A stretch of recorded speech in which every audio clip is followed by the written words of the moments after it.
kuri Amahoro bwoko bw'Imana ndabasuhuje ni mugenzi wanyu Anastase sibomana ugarutse bwoko bw'Imana ndabasuhuje bwoko bw'Imana muherereye mu gihugu cy'u Rwanda mu ntara y'Amajyepfo Amajyaruguru n'Iburasirazuba n'Iburengerazuba ndetse n'umujyi wa Kigali ndabasuhuje ubwoko bw'Imana muherereye Afurika yose ubwoko bw'Imana muherereye Australia muherereye Aziya Europe muherereye muri Amerika ubwoko bw'Imana amahoro y'Imana nagumye abane namwe yego ndabasuhuje ndetse by'umwihariko bakunzi ba IRERA TV1 ndabasuhuje kuko duhuriraho dusangira byinshi kandi byiza by'ingenzi kuri ubu buzima turimo ndetse n'ubwo hazaza nabwo turimo kubutegura tugana aheza twateguye yego ndabashimiye cyane turi mu mwanya w'ikiganiro tumenya amateka mwiyobokamana ikiganiro kinyura kuri IRERA TV1 buri munsi yego ndabibashimiye n'ubundi dutangira kino kiganiro najya ngo ngusabe ufate ikaramu yawe wandike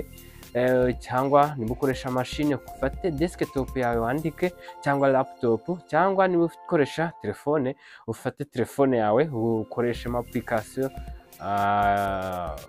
waba usanzwe ukoresha cyangwa ukoreshe notepad kugira ngo nyirizina ubashe kwandika iby'agaciro kandi naho waba ukoresha telefone noya ujya muri message ukandika ukabika bita muri draft cyangwa nyirizina kugira ngo udatakaza ibyo wanditse ukoherereza nimero yawe cyangwa y'undi muntu muri hafi mwabyumvikanyeho kugira ngo habe kubika iby'agaciro wanditse ukuye kuri iyi channel yacu ya IRERA TV1 kuko dutanga inyigisho zisobanura Bibiliya mu buryo bwimbitse kandi mu buryo bwa nyabwo kandi tukanasobanura icyo dukwiriye gukora Imana ishaka kandi ishima tugendeye ku byo yanditse n'icyo yatumenyesheje mu byanditswe byera bigaragara muri Bibiliya yego niyo mpamvu rero kubera ko ibyo twiga byose ari byo by'ingenzi kuri twebwe ndetse n'abagenzi bacu ndetse n'abazadukomokaho kwandika ni ngombwa kubera ko nawe ugomba kuba ubifite byose kugira ngo nawe bikorohere kubisobanukirwa ndetse no kubyigisha n'abandi nk'uko ijambo ribivuga urwandiko Paulo yandikiye urwandiko rwa kabiri Paulo yandikiye abikorino ibice 5:18 kugera kwa 10 kugera kwa 21 arababwira ati ariko ibyo byose bituruka ku Mana yiyunze natwe ku bwa Kristo ikaduha umurimo wo kuyunga n'abandi kuko muri Kristo arimo Imana yiyungiye n'abari mu isi ntiyabikibabaraho ibicumuro byabo kandi noneho yatubikije ijambo ry'umwuzuro nicyo gituma tuba intumwa mu cyimbo cya Kristo ndetse bisa naho Imana ibingingira muri twe nuko rero turabahendahenda mu cyimbo cya Kristo kugira ngo mwiyunge n'Imana kuko utigeze kumenya icyaha Imana yamuhinduye kuba icyaha ku bwacu kugira ngo muri we duhinduke gukiranuka kw'Imana yego katurebere hamwe nyirizina incamake y'aya mateka cyangwa incamake y'amateka yaranze uyu munsi itariki 4 z'ukwezi kwa 12 ukwezi gusoza umwaka umunsi wa mutagatifu Baribara ese abapfuye hari icyo dukwiriye kubakeneraho yego twongere tugumye twibukiranye ubwoko bw'Imana duterwa ishyaka no kwiga ijambo ry'Imana ndetse no gusobanukirwa iby'Imana data twese ishaka kugira ngo dukore igikwiriye nk'abazagororerwa ingororano nk'abana b'Imana mu bwami bw'Imana ndetse ubwoko bw'Imana intego yacu no kumenyekanisha ukuri kw'ijambo ry'Imana ndetse n'inzira y'ukuri ijya mu bwami bw'Imana ubwoko bw'Imana tuboneka hirya no hino ku isi kubw'ubuntu bw'Imana muri Kristo YESU kuko mbere Yesu Kristo ataraza mu isi ubwoko bw'Imana twabonekaga mu gihugu cya Isiraheli gusa yego ubwoko bw'Imana buri gihe buri hantu kuri buri gikorwa duhoza umutima ku by'iwacu mu ijuru ngicyo Bibiliya yabivuzeho mu rwandiko Paulo yandikiye Abakolosayi ibice 3 kuva ku murongo wa 1 kugera kwa 2 arababwira ati nuko rero nimba mwarazuranywe na Kristo mujye mushaka ibiri hejuru aho Kristo ari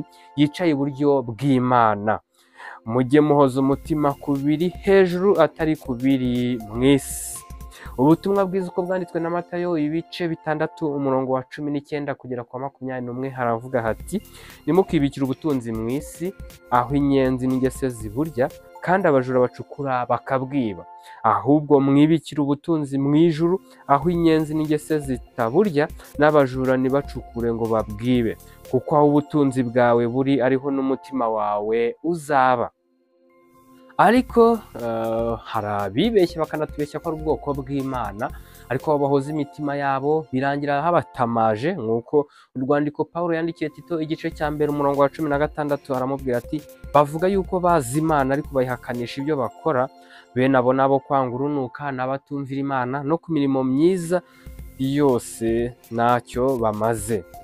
Ndetse n'ubutumwa bwiza uko bwanditswe na Matayo ibice 7 umurongo wa 16 kugera ku murongo wa 17 aravuga ngo muzabamenyera ku mbuto zabo.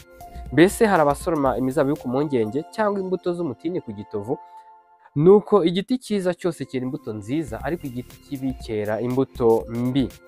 Ndetse Pawulo yandikiye urwandiko rwa 2 Timoteyo ibice 3 umurongo wa 5 aramubwira ati bafite ishusho yo kwera ariko bahakana imbaraga zako, abameze batyo ujye ubatera umugongo. Ndetse n'urwandiko Pawulo yandikiye Abafilipi ibice 3 umurongo wa 18 kugera kwa 19 arababwira ati hariho benshi bagenda ukundi abo nababwiye kenshi, nanone ndababwira ndira yuko ari abanzi b'umusaraba wa Kristo, amaherezo yabo ni ukurimbuka, Imana yabo ninda, biratana ibiteye isoni byabo, bahoza umutima ku by'isi. Turebye ku cyo tuvuze haruguru ndetse n'icyo Bibiliya bishimangiraho, urasanga ikintu hari igihe kirekire mu buzima bwawe ndetse ugatanga imbaraga n'ubutunzi kubw'intego y'icyo kintu. Icyo kintu niyo Mana yawe. Yego, turibaza tuti se ubundi abantu babayeho mu gihe cy'aya mateka tuba kurebera hamwe bakoraga by'Imana ishaka? Tugiye kumva aya mateka ku buryo burambuye kugira ngo tuze kubigiraho bitewe n'ikiza bakoze, tuze no kuva mu kinyoma cyabo bitewe n'uko bakoze ikinyuranye n'Imana yavuze mu byanditswe byera muri Bibiliya. Tugiye kurebera hamwe aya mateka yaranze iyi tariki ya 4 z'ukwezi kwa 12 ku buryo burambuye. Amagambo magufi ashingiye ku byakozwe na Mutagatifu Barbara. Tariki ya 4 Ukuboza ariyo kwa 12 wari umunsi mukuru wa Mutagatifu Barbara, kugeza igihe kalendari rusange yasubiwemo. Yari umutagatifu wagaragaje ingorane z'amateka. Ibirori bye biracyari ku ya 4 Ukuboza, ariko byizihizwa gusa mu bice bitandukanye. Yego, aya mateka n'ubundi twatangarijwe n'urubuga rwitwa christianitytoday.com. Yego, nk'ubwoko bw'Imana n'ubundi twavuze yuko twifashisha igitabo cya Bibiliya kugira ngo nyizina tumenye iby'Imana ishaka, tureba amateka niba turi buyigireho cyangwa tuzo mu kinyoma cyabo kugira ngo tubashe gukora iby'Imana ishaka. Rero reka turebe icyo Bibiliya ibivugaho. Tugiye kureba ukuri kwa Bibiliya. Ese abapfuye hari icyo dukwiriye kubakeneraho? Turaza dusange mu buzima tubayemo, sosiyete tubamo, hari abantu n'ubundi bajya bavuga bati mutagatifu runaka wadufasha muri ubu buryo ubu n'ubu, udusabire, cyangwa mutagatifu runaka umutugenzereze gutya kuri uyu n'uyu, kandi uwo nguwo yamaze gupfa. Uwo barimo kwita umutagatifu yamaze gupfa, ntagihumeka umwuka nk'uw'abantu bazima bari ku isi, yamaze gupfa. Ariko nyirizina muri aya mateka tugiye kureberaho, ese umuntu wapfuye aba ari hehe cyangwa abasha kugira icyo akora? Mbese abari mu yihe mimerere? Ababayeho gute? Abari mu buzima bumeze gute?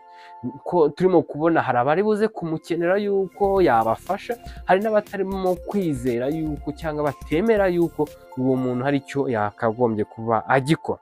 Tugiye kureba nyirizina, iyo ubwiye umuntu ngo agufashe mu buryo bw'umwuka, umubwira uti wowe ndwanirira muri ubu buryo, mu buryo bw'umwuka, uba urimo kumusenga. Uwo nguwo urimo kubwira nyirizina niwe uba urimo gusenga.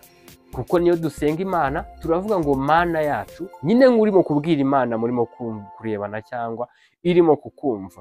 Rero iyo ubaye urimo kubwira undi muntu ari wese mu buryo bw'umwuka ukamubwira ati ngirira gutya, uba urimo gukora igikorwa cyo kumusenga. Ese tugiye kureba nk'ubwoko bw'Imana, Bibiliya tubwira ko tugomba gusenga nde, dukwiriye gusenga nde? Yego, kuko turaza dusange hari abarimo gusenga abo ngabo bapfuye. Yego, kandi ijambo ritwereka ko tugomba gusenga Imana yonyine, Imana Data wa twese uri mu ijuru. Turaza tunarebe nyirizina, ese ninde dukwiriye gukunda, ninde dukwiriye gushyira imbere umwe wenyine tugomba kugezaho cyangwa kubwira, ninde uri hejuru ya bose umenya ibyaba ariho.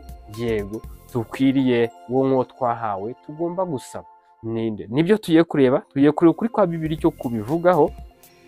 Yego, reka duhera aha ngaha. Ese ukwiriye kubwirwa ninde?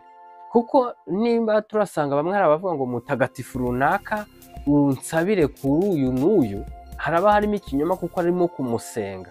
Tugiye kureba gushimangira nimba Anastase ubwoko bw'Imana ashimangiye yuko nimba umuntu avuze ati mutagatifu runaka unsabire kuri uyu n'uyu, nge nkaba mbishimangira ko ari ikinyoma. Turebe icyo Bibiliya ibivugaho.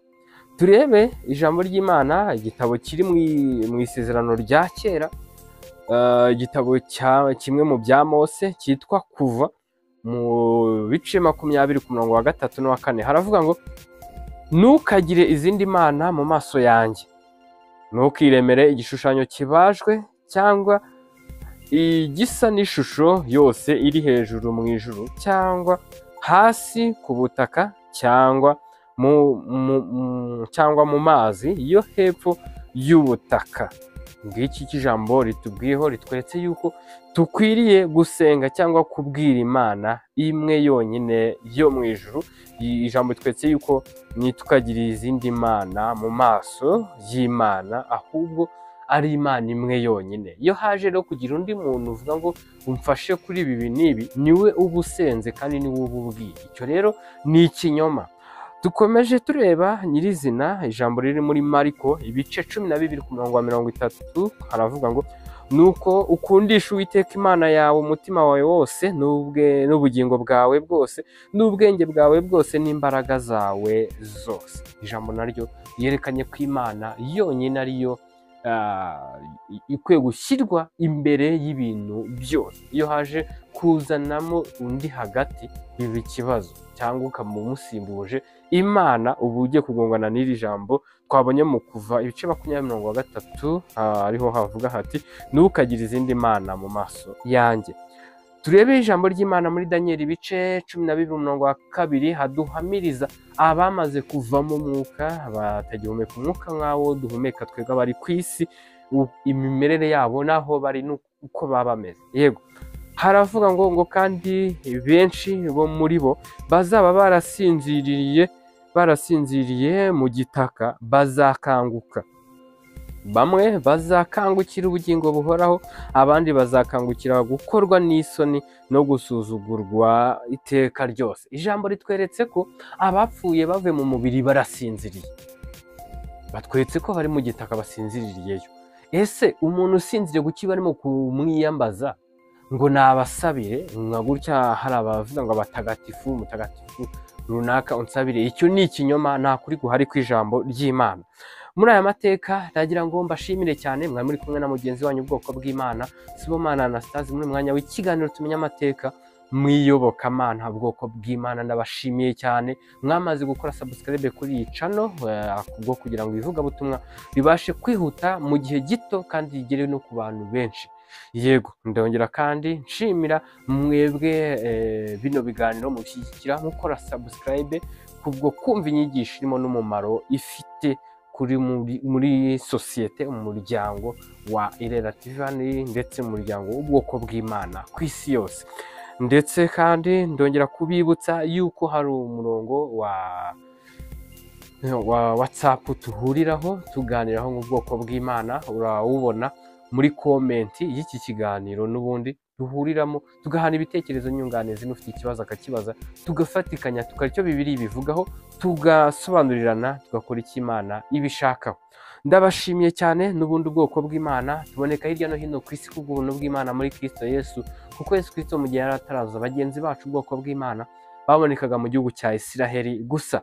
Rero ubwoko bw'Imana n'ubundi duterwa ishyaka no kwiga ijambo ry'Imana no gusobanukirwa icyo Imana Data twese dushakaho, kugira ngo dukore igikwiriye nk'abazagororerwa ingororano mu bwami bw'Imana nk'abana b'Imana. Ubwoko bw'Imana n'ubundi buri gihe buri hantu kuri buri gikorwa duhoza umutima ku by'iwacu mu ijuru. Ndabashimiye cyane. Amahoro y'Imana n'ubuntu bw'Imana bigire muri mwe, muheshejwe no kumenya Imana na Yesu Kristo umucunguzi wacu. Murakoze cyane.